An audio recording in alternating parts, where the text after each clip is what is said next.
Hello and welcome to Retro Core and another hardware review, and as you can see we're in a different location today. We're actually downstairs in the dining room because I need a bit of a big table to show you what we've got for today's show. And it's in this nondescript cardboard box. So let's take it out. Now obviously you know what it is because you've seen the thumbnail, but I thought I'd show you the actual unboxing of what you do get. Here it is. Okay, so first of all, we have a manual, and the manual is in color and in English, and it goes through all the points that you need to set up this device. We also have a wall socket. This is the Japanese or US variation, and it is 100 to 240 volts, so it is multi-voltage. And that outputs, what does it output? 12 volts at 3 amps. Also, we get an Xbox 360 controller. Look at this. Now, I presume this is a reconditioned one, but it does look brand new, and the thumb pads look brand new as well. And it is an official Xbox 360 controller. It's not a third-party one. That's got to be reconditioned. We've got a couple of extra buttons and an extra joystick and a little little nut fastener. And here is the actual device itself. So let's take it out of the polystyrene. Now along the back of it you can see we've got a couple of sockets. We have our DC power in, HDMI out, VGA out. We've got a little reset switch there, a volume, micro SD card slot, and 2 USB ports. Don't know what this is, just a big hole on the back. On the bottom of the device, you can see we've got a little panel here which can be opened, so we'll take a look at that later on. And it's nice to see that we do have a little screw here to tighten up the joystick if required. Alright, around the front of the device we have nothing at all. So let's flip the switch or the latch and open it up. Okay, there we go. As you can see, we got a very large screen there, looks about 14 inch. Got some plastic covering on there. The actual body of the panel is a, let's see, Perspex cover. Everything is covered in protective film. We've got a battery indicator here, which I'll show you a little bit later on, and a couple more buttons. Let's just screw in our joystick. Alright, and let's get a little bit, let's see if we can hold that still with the little nut fastener. Yes we can, there we go. Okay, so let's get a little bit closer up so you can see the buttons and the layout. So here we are up close with the actual panel, and you can see the maker's name right here on the front, Samtronic. We've got 2 nice big meaty power buttons up here, one for the LEDs so all these buttons light up, and one for the actual power.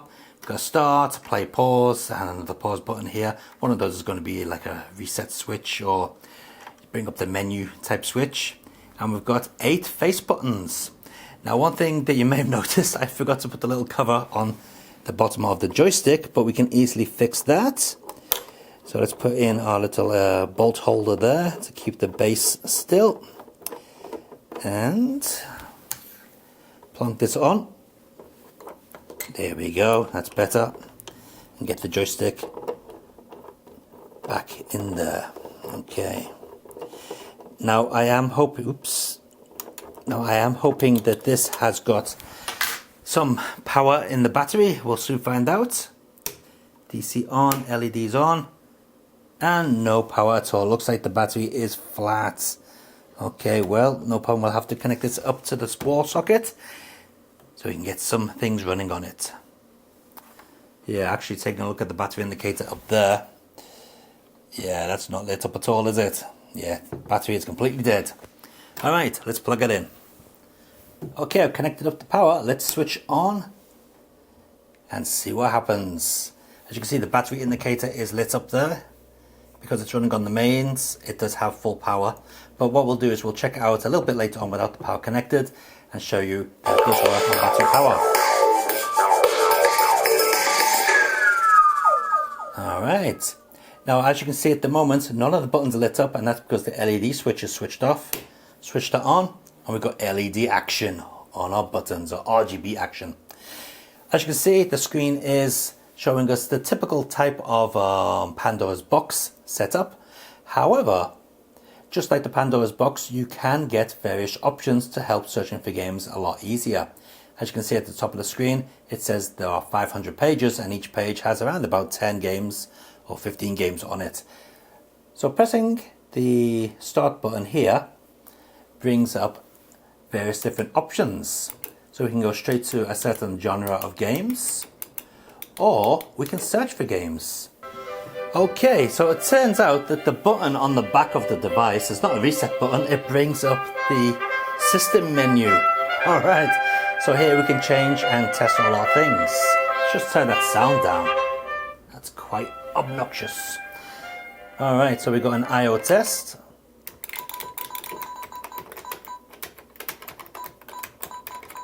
Okay, well the button seems to be working. I guess these are, yeah, they all seem to be working. A and start to exit. Yep. We can customize the button layout. System config. Let's go into there. Okay, it's set to free play. Oh, okay, we can set the credit options. Nice. Oh, no, get back to free play, please. Okay, auto exit after 3 minutes. That's if you don't press any buttons. Quality optimization on or off. We'll switch that off because, actually we'll leave it on. Scanning line on or off. We'll put that on, might get some scan lines, nice. Here we can see we have our gamepad setting where we want to connect up extra gamepads. Game settings. We can customize the difficulty and so on for each individual game. So here we go, King of Fighters 97. Its difficulty is set down to 6 there, 8, 2, 4.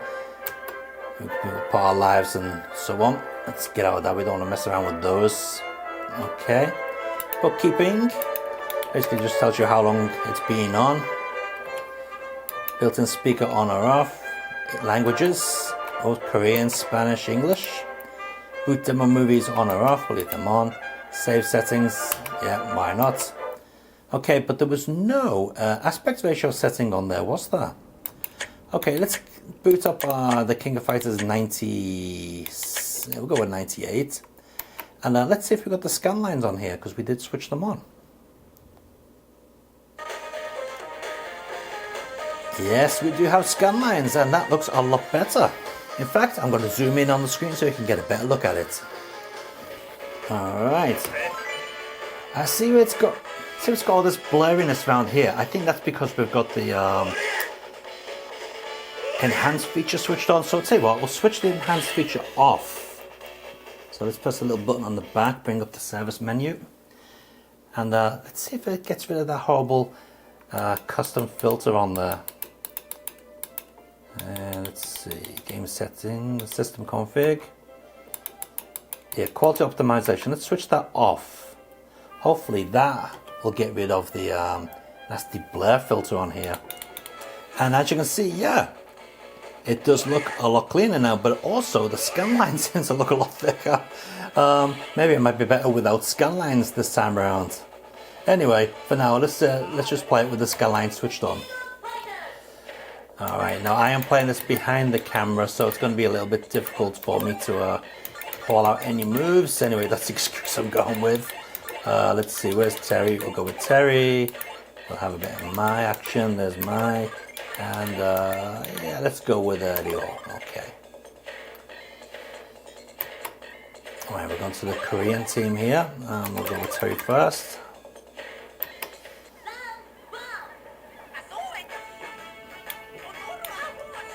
Now let's see, how have they got the button set up on this? Okay, we've got punch kick. Okay, they've set them up like Neo Geo. Nope, all over the place. Hang on. Oh yeah, there we go, okay. Oops. I am getting my backside handed to me. Oh, look at that. But as you can see, it's not too bad, is it? It's just a shame that it's stretched. I wish we could change the aspect ratio, but apparently not. Now in the manual it does talk about changing the output resolution, but I didn't see any options for that.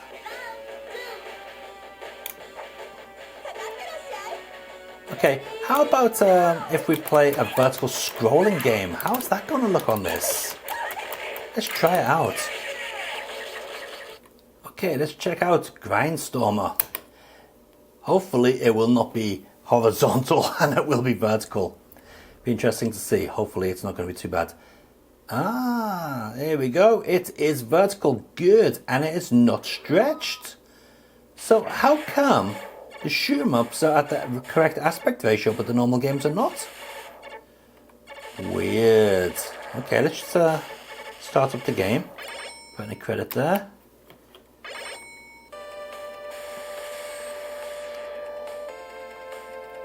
And you can tell this is running at a different resolution to what the Neo Geo game was that we just took a look at. And because the scan lines are now looking a little bit sharper.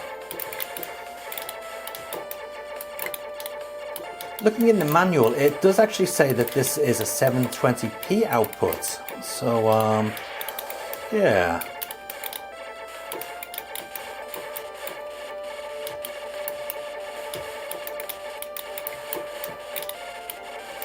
Yeah, that works absolutely fine, no problems whatsoever. Tell you what, let's switch off the scan lines. So here we are with R-Type Leo, and hopefully this will work nice and smoothly. Now I do like at the beginning of all the shoot 'em ups, it does give you the option for rapid fire. So it is there if you need it.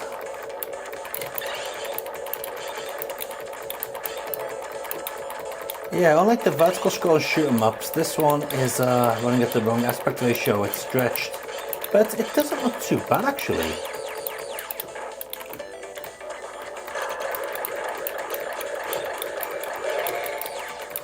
I wonder if it has things like Outrun on it. That's going to be interesting to play with the joystick. Let's bring up the search menu and see if we've got Outrun on here. Oops. There we go, Outrun, yeah. Okay, well that's a Mega Drive game, and that's going to be the Mega Drive version, but hopefully this will be the arcade version. And for some reason it's listed on the Sport.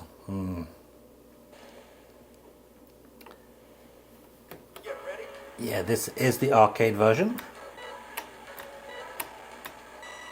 Alright. Now how am I going to... There we go, change gear. No I didn't. Yes I did. No I didn't.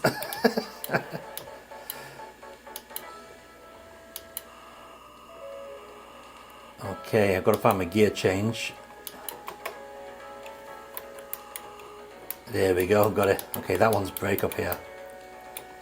Now this game is usually controlled by analog joysticks or analog steering wheels, so it's a little bit weird playing it here on a digital joystick, but as you can see it is playable. Very interesting. Let's do a montage of a couple of other games running on this.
So not bad, a couple of games there. Some work better than others.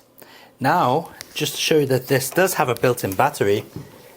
As you can see, there are no wires connected to the back. The DC power has been disconnected.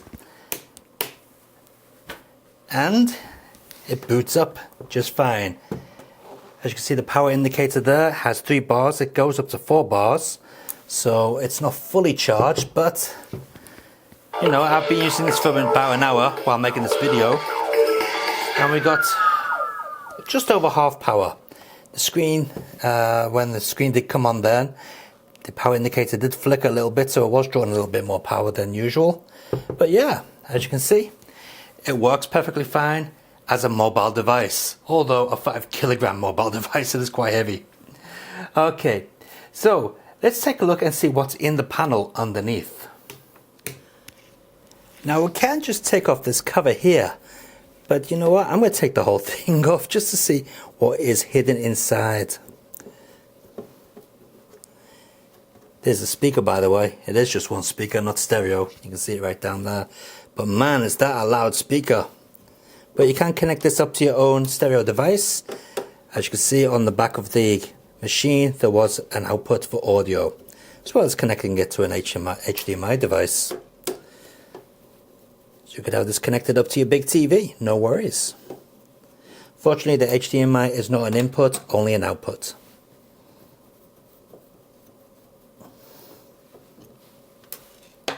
Okay, let's see what is under here.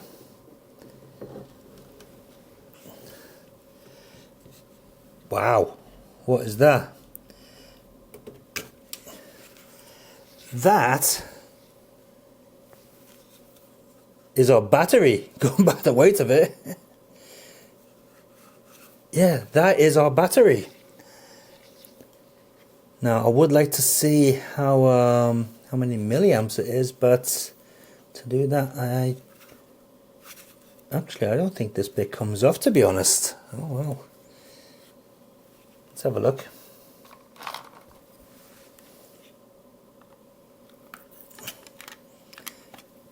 Okay, and taking a look inside, we can see it has 3 cells, and the cells are 6.3 volts, 3,200 milliamps each.